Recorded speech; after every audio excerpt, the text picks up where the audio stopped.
kelestarian air ini dijaga. Lalu lahir Danau Kerti.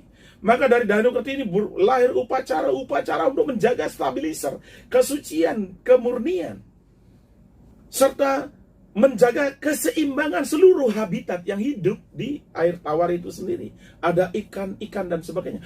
Pun begitu juga ada kekuatan-kekuatan gaib, astral-astral yang memanfaatkan energi air itu supaya tidak mengganggu kehidupan manusia. Lalu di tempat-tempat sumber air tawar maksudnya, dibangun tempat-tempat suci sebagai sentralistik untuk mendoakan agar sterilitas air, kualitas air itu terjaga. Maka lahir pura-pura Ulun Suwi, Ulun Danu, di pinggir-pinggir danau, di pinggir-pinggir sawah, atau bahkan rumah yang berdekatan dengan air. Itu pun dibuatkan pengayatan Dewa Ulun Danu untuk menghormati agar aliran air ini semoga selalu menjadi sumber dari sumber kehidupan bagi semua makhluk. Begitu konseptualnya. Lantas lahir Pura Taman Beji dan lain sebagainya.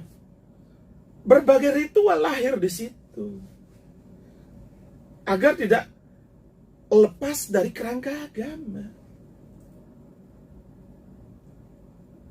Maka efek dari hutan itu atau wana itu adalah, atau dalam konteks wana Kerti, di dalamnya ada Danau Kerti. Karena hutanlah yang menahan air, mengolah air, menyaring air, mensterilitas air, dan meningkatkan kualitas air untuk ditampung di sungai, di parit, di danau, dan di kolam atau sumur. Begitu konsep orang Bali. Sehingga apa? Di Bali melahirkan nilai-nilai yang berkualitas tinggi akibat dari sebuah kelestarian melaksanakan Trihita Karana bagian ritualnya. Yang namanya ritual membutuhkan tempat-tempat sentralistik, dan sentralistik ini adalah bisa berbentuk pura, bisa berbentuk bangunan sederhana, bisa juga berbentuk benda kebendaan yang memang sudah secara alamiah ada. Misalnya batu besar, misalnya ada gua, ada pohon besar. Itu adalah kebendaan yang sudah tercipta oleh alam itu sendiri, yang harus dijaga oleh umat hidup Bali, tempat melakukan sterilitas dan stabilitas. Nah, sekarang setelah segara atau laut seimbang, terjaga habitatnya, steril, stabil, kemudian bumi ini seimbang, Panco Mahabhuta seimbang, Panca Desari seimbang, Panco Durga seimbang, makhluk-makhluk gaibnya seimbang. Lalu hutan-hutan seimbang, berkualitas, air seimbang, stabil, dan berkualitas. 4 kelestarian sudah dilakukan. Dan dari 4 bagian dari Sadkerti ini, yang terdiri dari Segara Kerti, Buana Kerti, Wana Kerti, dan Danau Kerti, maka masih lagi 2 yang harus dijaga, dilestarikan, supaya bisa melahirkan kualitas yang super dalam sebuah kehidupan, yaitu Yasa Kerti atau Jana Kerti dan Atma Kerti.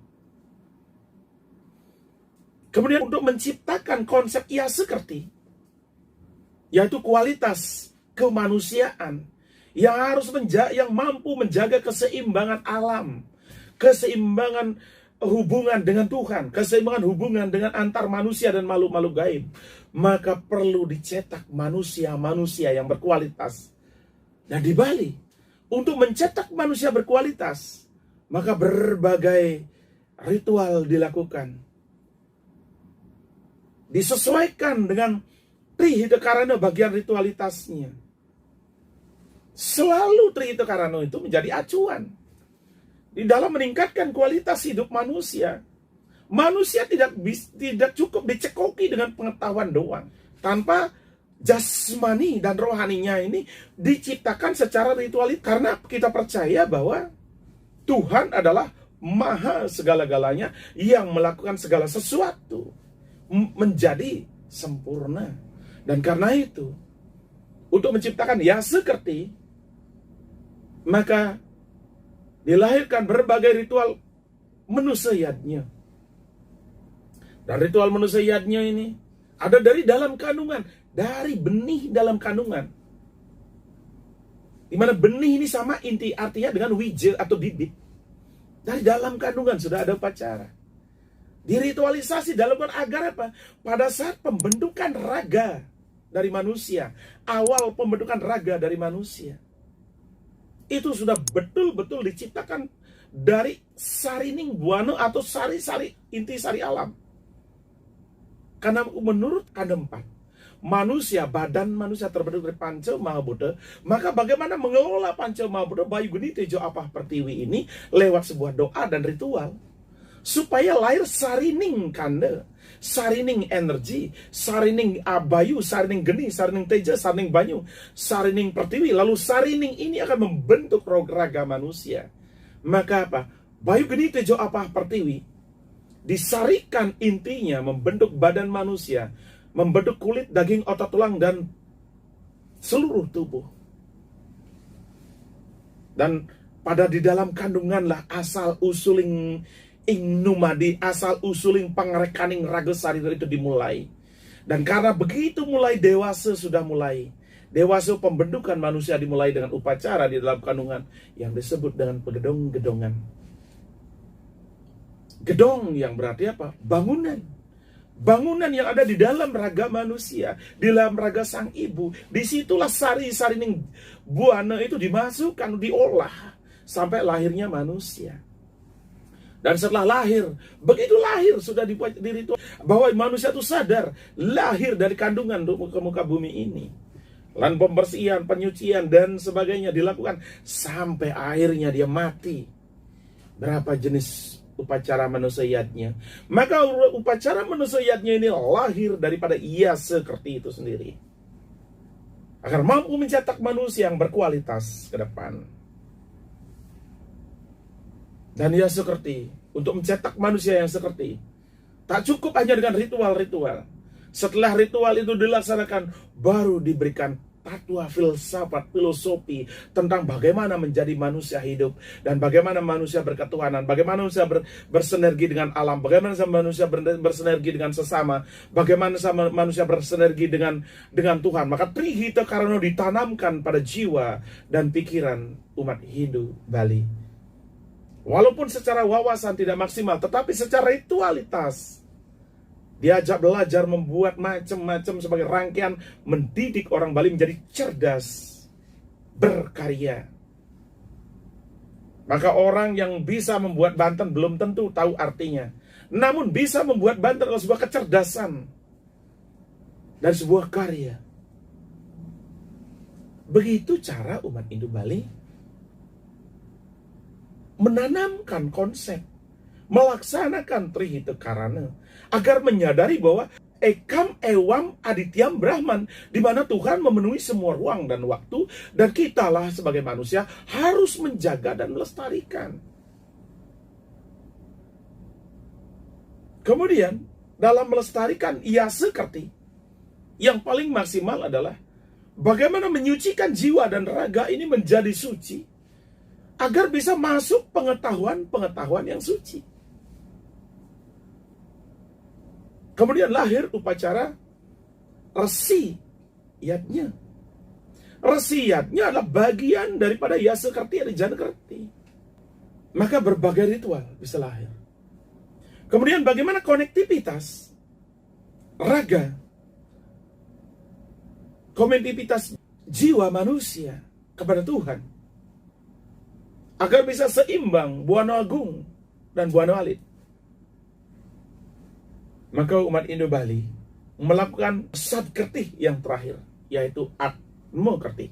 Setelah kita melakukan Segara Kerti, Buana Kerti, Owana Kerti, Dana Kerti, dan Yasa Kerti atau Jana Kerti, maka pada saat kita melakukan Yasa Kerti atau Jana Kerti, bagaimana kita menciptakan kualitas rohani, bagaimana kita menciptakan kualitas jiwa, bagaimana kita menciptakan kualitas jasmani, maka manusia perlu dicerdaskan, perlu memiliki wiweke jenana diatmika atau akal logika rasional yang teruji dan terbukti. Diatmika itu berarti teruji dan terbukti. Wiweke itu kecerdasan yang logis, lugas, logis, rasional. Di dalam menciptakan dia seperti ini, maka manusia diajar, manusia belajar, dituntun oleh agama, dituntun oleh Weda, dituntun oleh tradisi, dituntun oleh budaya, dibuatkan ritual-ritual, dibuatkan etika-etika, dibuatkan filsafat-filsafat dan filosofinya, agar bisa mensinergikan jiwa dan raga ini kepada alam. Dan di alam ini ada 3. Alam Tuhan, bagaimana kita bersinergi menjaga hubungan dengan Tuhan, bagaimana kita bisa menjaga hubungan dengan alam bumi ini, dan alam manusia, kehidupan manusia itu sendiri, bagaimana kita menjaga hubungan dengan manusia. Inilah trihita karana. Dalam hal inilah perlu wiweke jenana dan wiweke diatmika. Untuk mencetak ini, maka di atma kerti, dituntun kita untuk bagaimana menyempurnakan atma. Karena Rigveda menyatakan, Brahman, Atman, Aikyam. Apa itu Brahman? Brahman adalah seluruh kekuatan Tuhan yang memenuhi ruang dan waktu, memenuhi langit Tribhuwana Saptaloka, memenuhi bumi Natar Buana Saptabetala. Karena begitu luas sifat-sifat Tuhan, di mana Brahman itu dikatakan sama dengan Atman, maka kita harus benar-benar memiliki kualitas Atman yang sangat bagus. Dan harus benar-benar kita paham bagaimana Atman itu. Bagaimana Atman itu menjadi sumber dari segala sumber kehidupan bagi manusia. Nah, menurut Tattva Sastra Bali sudah sangat jelas. Kenapa Atman itu dinyatakan sama dengan Tuhan? Karena Atman terbentuk dari 10 pancaran sinar suci Tuhan yang datang dari segala arah. Dan 10 sinar suci yang datang dari segala arah itu secara konseptual sastra diungkap dalam Tattva Sastra Dasaksara. Dan 10 arah itu adalah timur, selatan, barat, utara, dan tengah. Tenggara, barat, daya, barat laut, timur laut, dan akasa. Maka seluruh ini akan membentuk lingkaran atau bulat, bundaran atau disebut windu buana. Tuhan itu memenuhi seluruh lingkaran windu buana. Maka jiwa pun adalah sari-sari ning i windu buana, sari-sari inti alam. Lalu sari-sari inti alam itu, alam langit dan alam bumi, kelompok menjadi 10 bagian untuk mencetak kekuatan yang disebut dengan Siwatma. Di mana Siwatma lahir dari Daswatma. Ada Sang Niratma, Sang Tatuatma, Sang Suratma, Sang Diratma, Sang Siwatma, Sang Kuatma, Sang Antiatma, Sang Pratma, Sang Siwatma, Sang Suniatma, dan Sang Atma Sami. Maka Daswatma ini menyatu menjadi satu kesatuan yang disebut dengan Sang Siwatma. Setelah menjadi Sang Siwatma adalah inti sari dari kekuatan Tuhan, inti sari dari kekuatan alam masuk ke dalam jiwa kita, lalu bersemayam di jantung. Nah, di jantung inilah sumber dari segala sumber kehidupan, dan jantunglah menjadi kekuatan dari sebuah kehidupan, dan jantung inilah terbentuk dari sari-sarining kekuatan jagat Buana Agung. Dan kekuatan-kekuatan sinar yang membentuk Atma itu adalah Iswaru asike bajra amurtika batar bayu angreka saniratma angurip papusa Brahma asike gada amurtikan batrayama angereka Sang Tatuatma uriping hati Mahadewa asike naga pasa amurtikan sang yang licin angreka Sang Suratma uriping ungsilan Wisnu amurtikan sang asike cakra amurtikan sang yang taya angreka Sang Diratma uriping ampru Siwa asika Padma amurtiakan batar indra angreka Sang Siwatma uriping pukuhing hati Masoro asika dupa amurtiakan sang yang kumara angreka Sang Kuatma uriping peparu Ludra asika moksala amurtiakan kanwa angreka Sang Antiatma uriping usus lambung Sang Karu asika angkus amurtiakan sang yang mahakala angreka Sang Pratma uriping limpo Samuha sikap Trisula amurtikan sang yang merta, sang yang amarta adalah sumber-sumber kehidupan yang tak bisa mati. Angreke sang suniatme uriping ineban segitiga rongga dada. Di mana segitiga rongga dada ini tempat masuknya oksigen, makanan, dan minuman sebagai sumber kehidupan dari seluruh tubuh kita. Maka disitulah bertanam sang yang suniatme. Dan terakhir, Bataru Guru amurtiakan Tribuana Saptaloka, menyatukan seisi langit Tribuana Saptaloka, menciptakan Atma Sami sebagai yang menghidupkan jantung. Jadi organ tubuh kita ini dihidupkan oleh Dasawatmo dan memiliki fungsi kehidupan bagi hidup manusia. Dengan sinergitas seperti itu, maka manusia menjadi seimbang. Seimbang dalam artian pemikiran sang jiwa yang memiliki atma terkoneksi dengan Buana Agung, agar ketika jenana kita, ketika wiweka kita, ketika kediatmikan kita melakukan stabilizer alam Buana Agung yang terdiri dari berbagai energi yang datang dari segala arah, maka badan inilah saklar alam. Dengan adanya energi yang sudah masuk ke dalam tubuh kita lalu menghidupkan tubuh kita, maka sesungguhnya tubuh kita adalah saklar alam. Jantung adalah saklarnya angin, hati adalah saklarnya api, ungsilan atau ginjal adalah saklarnya sinar, ampru atau empedu adalah saklarnya air, dan pukuhing hati adalah saklarnya bumi. Maka saklar-saklar itu ada di dalam tubuh kita. Ketika kita mengeluarkan jenana kita, ketika kita mengeluarkan wiweka kita, ketika kita membuktikan kediatmikan kita, maka alam ini akan tergerak lewat doa, puja mantra. Dengan rumusan dasaksara, dengan rumusan kanda 4, maka energi ini akan tertata. Seperti halnya yang caru kecil, eke sate. Ketika caru eke sate dilakukan lewat puja mantra oleh seseorang yang paham, maka bumi ini stabil, angin, api, sinar, air stabil, detio-detionya terstabil, durga-durganya stabil. Lalu kita pun hidup nyaman di tengah rumah itu, terasa sejuk, tentram, dan damai. Namun ketika aturan-aturan ini, etika-etika ini dilanggar, maka kenyamanan itu menjadi hilang dan terganggu.